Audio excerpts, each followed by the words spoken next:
ভালো। তোমাদের সবাইকে এখানে ডেকেছি, কিন্তু কেন ডেকেছি এই যা সেটাই তো ভুলে গিয়েছি। ওরে ভাগ্নে শিয়াল, এই সবাইকে কেন যেন ডাকলাম? সে কি বাঘ মামা, সবাইকে ডেকে নিজেই ভুলে গিয়েছো কেন ডেকেছো? হ্যাঁ রে ভাগ্নে, এবারে আমি বুঝে গিয়েছি।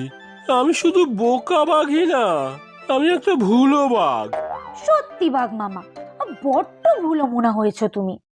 তাহলেই বোঝো, এবার তোমরা নতুন রাজা খোঁজো। সে কি করে হয় রাজা মশাই? আপনিই আমাদের রাজা, কত গুণ আপনার। ধুর ছাই, গুণ না বেগুন।